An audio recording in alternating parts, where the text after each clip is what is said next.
the psukim in Megillas Eicha, which Yirmiyahu Hanavi wrote in mourning of the destruction of the Beis Hamikdash. The psukim in each one of the 5 chapters are arranged in the order of the Aleph Beis. Like the first pasuk begins with the Aleph of Eicha Yoshva, the second pasuk begins with the Beis of Bochoi Sivke, the third pasuk begins with the Gimel of Golsa Yehuda. However, in 3 out of the 5 chapters, the letter Pei comes before the letter Ayin, in spite of the fact that the order in the Aleph Beis obviously is that the Ayin comes before the Pei. Says Rabbi in the name of Rabbi Yochanan in Masechtes Sanhedrin Daf Kuf Dalet, Lomo Hikdim Peh La'ayin. Why did he put the Pei before the Ayin? Because Bishvil Meraglin She'omru Befihem Ma She'lo Yirou Be'eineihem, because of the Meraglim, the spies that we discuss in this week's Parsha, that Moshe Rabbeinu sent them to explore Eretz Yisrael, and they said with their mouths, with their peh, what they didn't see with their eyes, with their ayin. So the letter pei alludes to the peh. The letter ayin alludes to the eye. And since the Meraglim said with their peh what they didn't see with their ayin, therefore the letter pei in the Megillah of Eicha appears before the letter of ayin. What does it have to do with the Megillah of Eicha? That's obviously coming on the heels of a statement that Rabbi made earlier in Masechtes Sanhedrin in the name of Rabbi Yochanan on the pasuk Vatiso kol ha'eda vayitnu es koilom vayivku ha'om balayla ahu, that the entire community lifted their voices, raised their voices, and cried all that night. That night, says Rabbi Yochanan, that night was the night of Tisha B'Av. And Hashem said that since they cried that night without a good cause, they cried because they feared going into Eretz Yisrael, because they cried that night for no reason, I will give you, said Hashem, a reason to cry on this night, and that is why the destruction of both Batei Mikdash took place on Tisha B'Av. That's a previous statement that Rabbi made in the name of Rabbi Yochanan. So there's a connection between the sin of the Meraglim and the Churban of the Batei Mikdash, and therefore in Megillas Eicha, which is dedicated to the mourning of the Churban Beis HaMikdash, the letter Pei comes before the letter Ayin, since the Meraglim said with their mouths what they didn't see with their eyes. It's not so clear what the sin of the Meraglim was. They were sent on a mission to explore the land, check it out, and bring back an honest report. And it seems like that's all they did. They reported honestly about what they saw. The Ramban in this week's Parsha already struggles with understanding what the Meraglim did wrong. The Ramban says, "V'hoyo lahem loymar." They were supposed to say, "Shaha'oma yoshev ala az v'ha'orim b'tzurois," that the people that are living there are strong and the cities are fortified. Ki yesh lahem lahoshiv imrei emes l'shoilcham, because they are supposed to give an honest report to those that sent them. Ki kein tzivoisam. So he told them, "Hachozok hu harofei habemachanim b'mivtzorim." He told them to report on what they see. Avol rishom, their sin was, says the Ramban, because they said efes ki az ha'om. Efes ki az ha'om literally means, however, the people that live there are strong. The Ramban says that Efes doesn't just mean however. Efes means like ha'ofes lenetzech chastoi, that it's impossible. It's Efes. It's something that cannot be accomplished. In any case, the Ramban is saying that they did insert some bit of commentary, some interpretation, and that went beyond what they were meant to do. We for sure see that after Vayahas Kolev Es Ha'om, after Kolev silenced them, the Meraglim said, Loi nuchal la'alois el ha'om, ki chozok hu mimenu. We will not be able to ascend because they're stronger than us. So they clearly took a position, not only reported the dry facts, but also took a position that loi nuchal la'alois, and that is the sin of the Meraglim. Why is this considered Omru befihem ma shelo ro'u be'ineihem? That they said with their mouths what they didn't see with their eyes? Obviously because the interpretation, the commentary, was something that they didn't see with their eyes. It's something that they just said. But it's interesting that in spite of the fact that Rabbi says they said with their mouths what they didn't see with their eyes, Rashi, in Masechta Sanhedrin, says, Shehikdimu mamar piem ad sheloi ro'u ba'ayin, that they spoke with their mouths before they saw with their eyes. Rashi obviously is trying to explain that this is the reason that the pei in Megillas Eicha comes before the ayin, that they spoke before they saw. It's not that they spoke what they didn't see, but they spoke before they saw. And this obviously is kind of hard to understand because the commentary, the interpretation, is something that they never saw. So why do we call this speaking before seeing? It's speaking without seeing. Obviously, when somebody has his mind made up, he's not only not confused by the facts, but he actually sees the facts based on what he thinks. In other words, the facts even support his preconceived notions. In the end, the Meraglim actually saw what they were thinking. It's only that they made their mind up before. They didn't allow the objective facts to present themselves to them with as is, and therefore it's considered that they were higdimu pe la'ayin. They put their mouth before their eye. There's another level to this, because the Meraglim were saying that we'll be destroyed, we'll be wiped out if we enter Eretz Yisrael.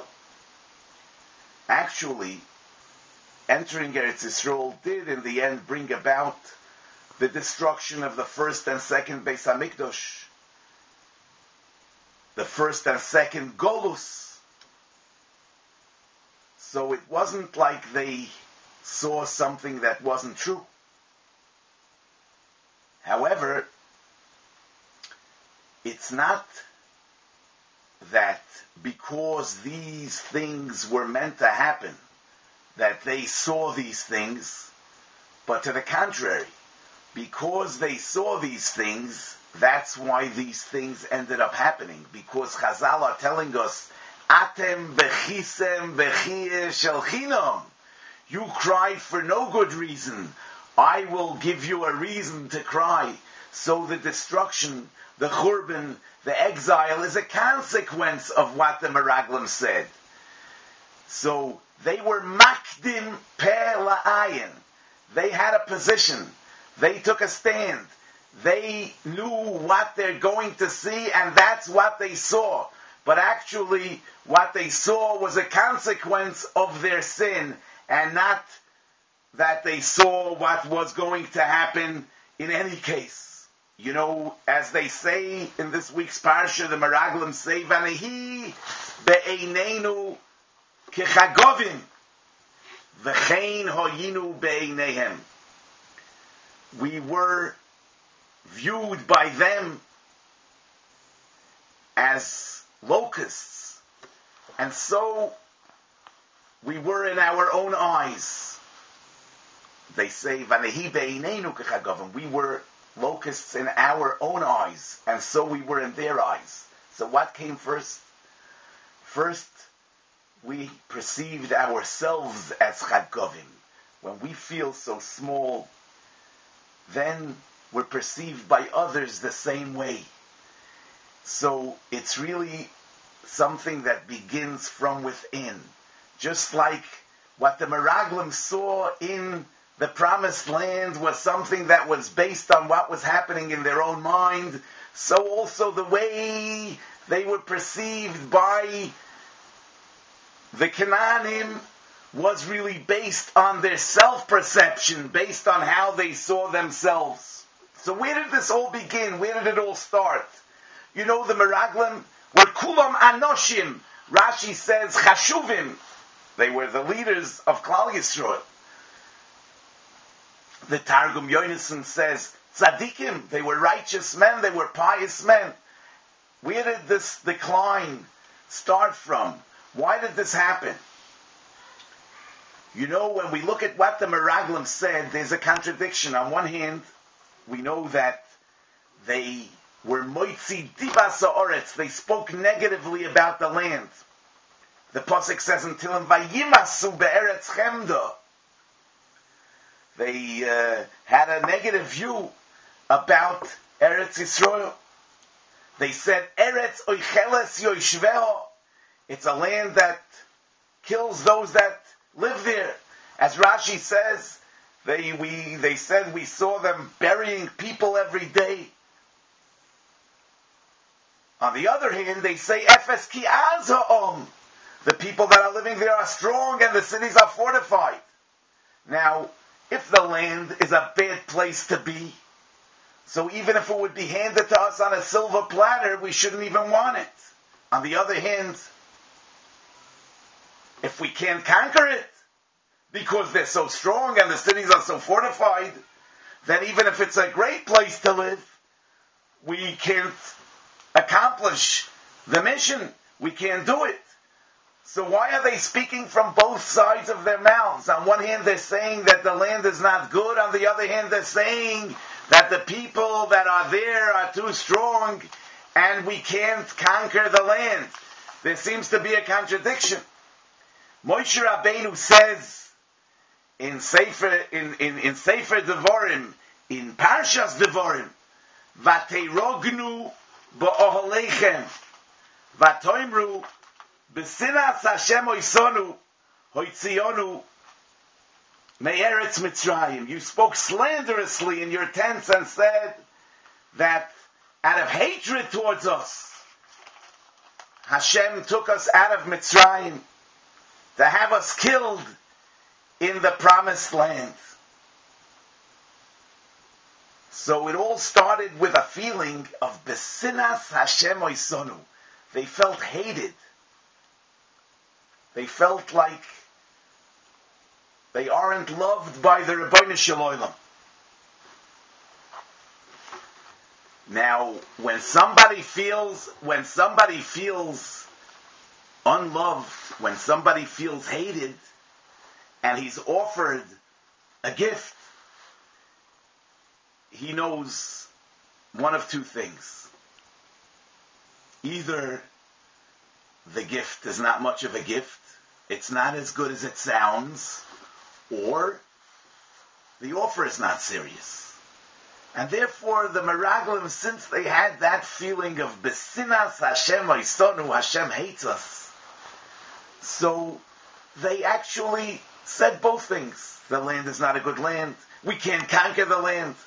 It's all because when somebody feels unloved, he can't take a good offer seriously.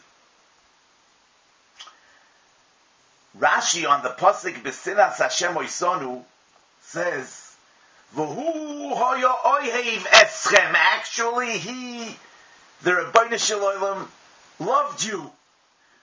Aval atem soinim oisa, you hated him. Moshel hedyet oimer. As the parable says, Ma de beliboch al rachamoch. Ma de belibe aloch. What you feel towards your friend is what you think he feels towards you. So, the besinas Hashem oisonu wasn't true.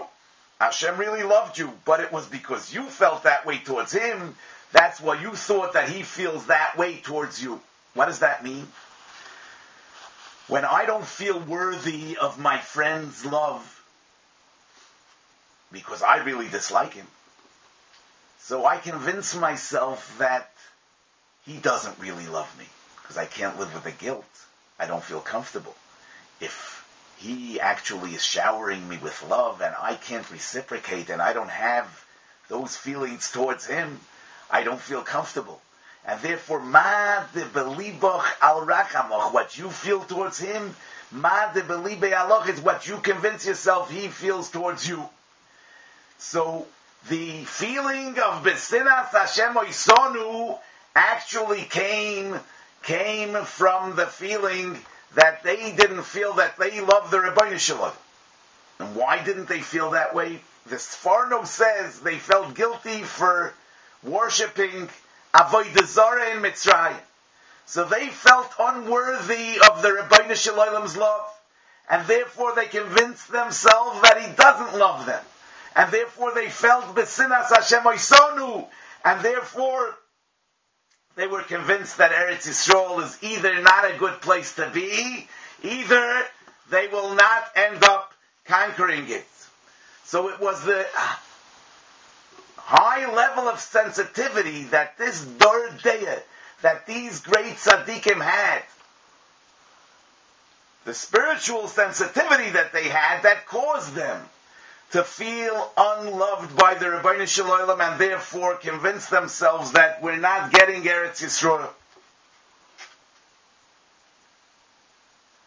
You know, the Sefer Toldos Yaakov Yosef, in Parshas Boy, he brings in the name of the Baal Shem Tov, that the Baal Shem Tov said that it was revealed to him from heaven that the reason for Arichas HaGolus, the reason that Mashiach hasn't yet come, is because we don't focus enough on the tefillah of Avo Rabbo that we say before Kriya Shema every day. What does that mean?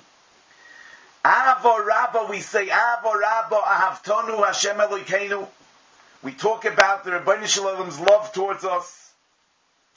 Since the Churban began with the feeling of besinas Hashem oisonu, the feeling that Hashem hates us, the tikkun, the binyan, the rebuilding of the Beis HaMikdash begins with convincing ourselves that Avo Rabbo Ahavtonu Hashem Elokeinu, that HaKadosh Baruch Hu's love towards us is unconditional.